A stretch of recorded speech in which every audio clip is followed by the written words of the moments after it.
Assalamualaikum warahmatullahi wabarakatuh. Saya Salsabila Kamal dari kelas B Teknik Lingkungan Fakultas Teknik Universitas Riau. Kali ini saya akan mempresentasikan PowerPoint saya tentang otonomi daerah, di mana setelah ada dijelaskan otonomi daerah itu apa dan juga implementasi otonomi daerah. Nah, sejalan dengan diberlakukannya Undang-Undang Otonomi tersebut, memberikan kewenangan penyelenggaraan pemerintah daerah yang lebih luas, nyata, dan bertanggung jawab. Adanya perimbangan tugas fungsi dan peran antara pemerintah pusat dan pemerintah daerah tersebut menyebabkan masing-masing daerah harus memiliki penghasilan yang cukup. Daerah harus memiliki sumber pembiayaan yang memadai untuk memikul tanggung jawab penyelenggaraan pemerintah daerah. Dengan demikian, diharapkan masing-masing daerah akan dapat lebih maju, mandiri, dan kompetitif di dalam pelaksanaan pemerintahan maupun pembangunan daerah masing-masing. Otonomi daerah ini berasal dari istilah autos yang berarti sendiri dan juga nomos yang berarti pemerintahan. Jadi otonomi daerah berarti pemerintahan sendiri. Nah, Joseph Ryukaho menyebutkan bahwa suatu daerah dapat dikatakan otonomi apabila memiliki atribut sebagai berikut. Yang pertama, mempunyai urusan tertentu yang disebut urusan rumah tangga daerah. Yang kedua, untuk mengatur dan mengurus urusan rumah tangga tersebut, maka daerah aparatur sendiri yang terpisah dari aparatur pemerintah pusat yang mampu menyelenggarakan urusan rumah tangganya. Yang ketiga, urusan rumah tangga daerah itu diatur dan diurus atas inisiatif atau prakarsa dan kebijaksanaan daerah itu sendiri. Selanjutnya, mempunyai sumber keuangan sendiri yang dapat membiayai segala kegiatan dalam rangka menyelenggarakan urusan rumah tangga daerahnya. Definisi otonomi daerah dalam Undang-Undang Nomor 32 Tahun 2004 diatur dalam pasal 1 sampai 5 yang dijelaskan bahwa otonomi daerah adalah hak wewenang dan kewajiban daerah otonom untuk mengatur dan mengurus sendiri urusan pemerintahan dan kepentingan masyarakat setempat sesuai dengan peraturan perundang-undangan. Yang selanjutnya di ayat 6, daerah otonom adalah kesatuan masyarakat hukum yang mempunyai batas-batas wilayah yang berwenang mengatur dan mengurus urusan pemerintahan dan kepentingan masyarakat setempat menurut prakarsa sendiri berdasarkan aspirasi masyarakat dalam sistem negara kesatuan Republik Indonesia. Selanjutnya yaitu sejarah perkembangan otonomi daerah. Yang pertama, warisan kolonial. Pemerintah kerajaan satu persatu diikat oleh pemerintahan kolonial dengan sejumlah kontrak politik atau kontrak panjang maupun kontrak pendek. Dengan demikian, dalam masa pemerintahan kolonial, warga masyarakat dihadapkan dengan dua administrasi pemerintahan. Selanjutnya, masa kependudukan Jepang, di mana pihak penguasa militer di Jawa mengeluarkan undang-undang atau Osamuseire nomor 27/1942 yang mengatur penyelenggaraan pemerintahan daerah. Pada masa Jepang, pemerintahan daerah hampir tidak memiliki wewenang. Penyebutan daerah otonom bagi pemerintah di daerah pada masa tersebut bersifat misleading. Selanjutnya, masa kemerdekaan. Yang pertama, periode Undang-Undang Nomor 1 Tahun 1945. Di dalam 3 tingkatan, yang ini ada provinsi, kabupaten atau kota besar.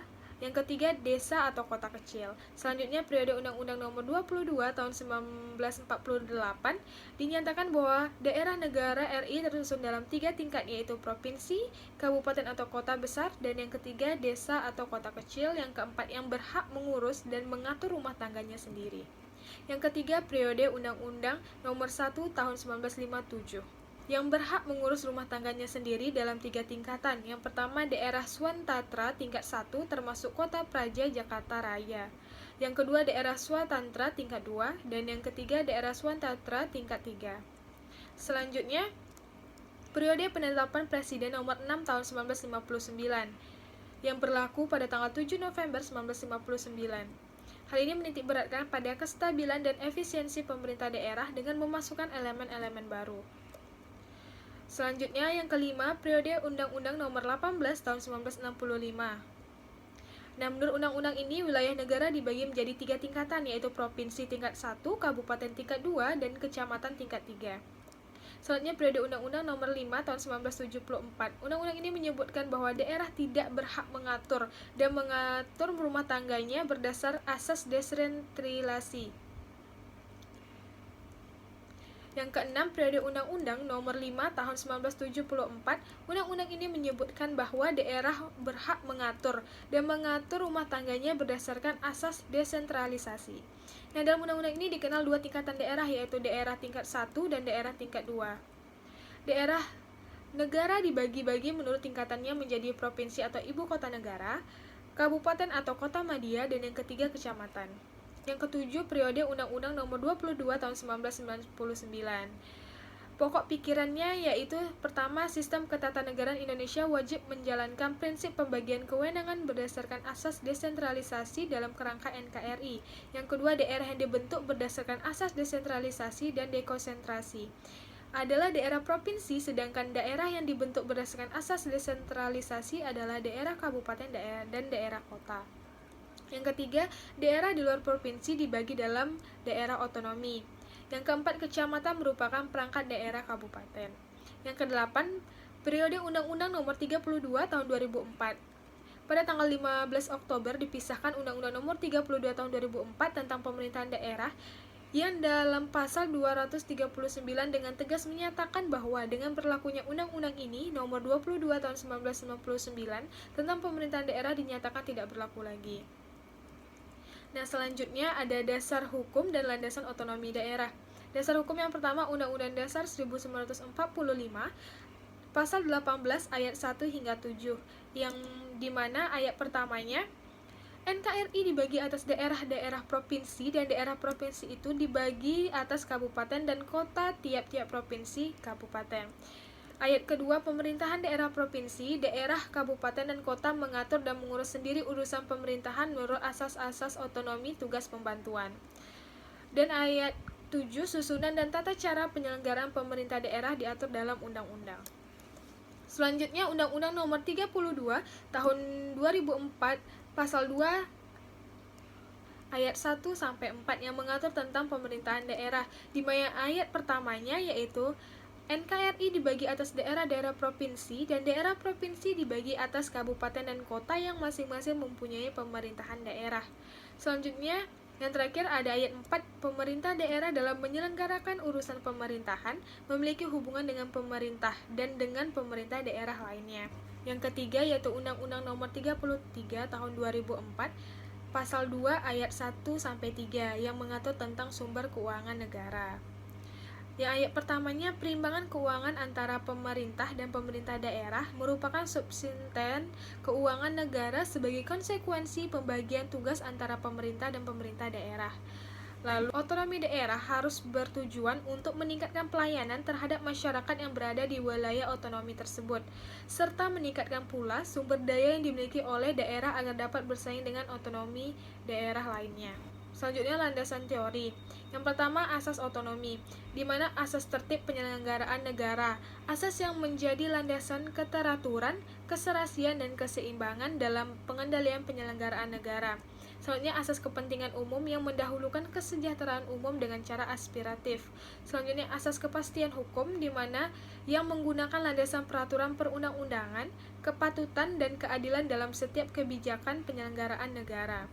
Lalu ada asas keterbukaan, di mana membuka diri terhadap hak masyarakat untuk memperoleh informasi yang benar, jujur, dan tidak diskriminatif tentang penyelenggaraan negara, dengan tetap memperhatikan perlindungan atas hak asas pribadi, golongan, dan rahasia negara. Lalu ada asas profesionalitas, di mana yang mengutamakan keahlian yang berlandasan kode etik dan ketentuan peraturan perundang-undangan yang berlaku. Lalu ada asas efisiensi, lalu ada asas proporsionalitas, asas yang mengutamakan keseimbangan antara hak dan kewajiban penyelenggara negara. Lalu ada asas efektivitas dan asas akuntabilitas. Selanjutnya ada desentralisasi, di mana desentralisasi ini sebenarnya istilah dalam keorganisasian yang secara sederhana didefinisikan sebagai penyerahan kewenangan. Nah, lalu ada sentralisasi, di mana di Indonesia sejak 1998 hingga baru-baru ini, pandangan politik yang dianggap tepat dalam wacana publik adalah bahasa desentralisasi merupakan jalan yang meyakinkan, yang akan menguntungkan daerah. Pandangan ini diciptakan oleh pengalaman sejarah selama masa Orde Baru, di mana sentralisme membawa banyak akibat merugikan bagi daerah. Namun sayangnya, situasi ini mengecilkan kesempatan dikembangkannya suatu diskusi yang sehat bagaimana sebaiknya desentralisasi dikembangkan di Indonesia. Lalu ada implementasi otonomi daerah, di mana berdasarkan penjelasan tersebut, maka memahami struktur birokrasi merupakan faktor yang fundamental untuk mengkaji implementasi kebijakan publik, mana Ukuran dasar SOP atau prosedur kerja ini biasanya digunakan untuk menanggulangi keadaan-keadaan umum berbagai sektor publik dan swasta. Dengan menggunakan SOP, para pelaksana mengoptimalkan waktu yang tersedia dan dapat berfungsi untuk menyeragamkan tindakan-tindakan pejabat dalam organisasi yang kompleks dan tersebar luas sehingga menimbulkan fleksibilitas yang besar dan kesamaan yang besar dalam penerapan peraturan. Berdasarkan hasil penelitian Edward III yang dirangkum oleh Winarno menjelaskan bahwa SOP sangat mungkin dapat menjadi kendala bagi implementasi kebijakan baru yang membutuhkan cara-cara kerja baru atau tipe-tipe personal baru untuk melaksanakan kebijakan-kebijakan. Nah, Edward III dalam Winarno menjelaskan bahwa fragmentasi merupakan penyebaran tanggung jawab suatu kebijakan kepada beberapa badan yang berbeda sehingga memerlukan koordinasi. Nah, di mana fragmentasi ini mengakibatkan pandangan-pandangan yang sempit dari banyak lembaga birokrasi. Yang pertama, tidak ada otoritas yang kuat dalam implementasi kebijakan karena terpecahnya fungsi-fungsi tertentu ke dalam lembaga atau badan yang berbeda-beda. Yang kedua, pandangan yang sempit dari badan yang mungkin juga akan menghambat perubahan. Kondisi adanya pengaruh dari SOP dan fragmentasi terhadap aktivitas implementasi kebijakan otonomi daerah secara faktual dapat dilihat dari adanya keterlambatan dalam penetapan dan peraturan pelaksanaan implementasi otonomi daerah, sehingga daerah kesulitan untuk mengimplementasikan kebijakan otonomi daerah secara cepat dan tepat. Mengingat peraturan pelaksanaan otonomi daerah tersebut merupakan petunjuk teknis bagi daerah dalam mengimplementasikan kebijakan otonomi daerah. Selanjutnya ada dampak otonomi daerah di Indonesia. Yang pertama, dampak positifnya, di mana berkurangnya wewenang dan kendali pemerintah pusat mendapatkan respon tinggi dari pemerintah dalam dan menghadapi masalah yang berada di daerahnya sendiri. Bahkan dana yang diperoleh lebih banyak daripada yang didapatkan melalui jalur birokrasi dari pemerintah pusat. Dana tersebut memungkinkan pemerintah lokal mendorong pembangunan daerah serta membangun program promosi kebudayaan dan juga pariwisata. Nah, lalu ada dampak negatifnya. Negara yang dapat menimbulkan pertentangan antar daerah satu dengan daerah tetangganya atau bahkan daerah dengan negara, seperti contoh pelaksanaan UUD anti pornografi di tingkat daerah. Hal tersebut dikarenakan dengan sistem otonomi daerah, maka pemerintah pusat akan lebih susah mengawasi jalannya pemerintahan di daerah. Selain itu, karena memang adanya sistem otonomi daerah, ada beberapa modus pejabat dalam melakukan korupsi dengan APBD. Yang pertama, korupsi pengadaan barang. Modusnya yaitu kolusi dengan kontraktor dalam proses tender. Yang kedua, penghapusan barang inventaris dan aset negara atau tanah. Modusnya yaitu inventaris kantor untuk kepentingan pribadinya. Yang ketiga, pungli, penerimaan pegawai, pembayaran gaji, kenaikan pangkat, pengurus pensiun, dan lain sebagainya. Modusnya yaitu memungut biaya tambahan di luar ketentuan resmi.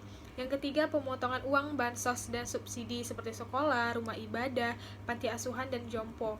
Modusnya yaitu pemotongan dana bantuan sosial. Selanjutnya ada bantuan fiktif dengan modus membuat surat permohonan fiktif seolah-olah ada bantuan dari pemerintahan pihak luar. Nah, di mana kesimpulannya yaitu otonomi daerah dapat diartikan sebagai kewajiban yang diberikan kepada daerah otonom untuk mengatur dan mengurus sendiri urusan pemerintah dan kepentingan masyarakat setempat. Nah, di mana berdasarkan pembahasan tadi dapat dipahami dengan adanya otonomi daerah, maka setiap daerah akan diberi kebebasan dalam menyusun program dan mengajukannya kepada pemerintah pusat.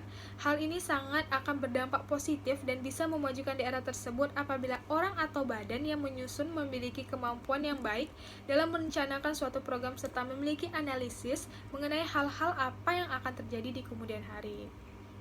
Sekian presentasi dari saya. Wassalamualaikum warahmatullahi wabarakatuh.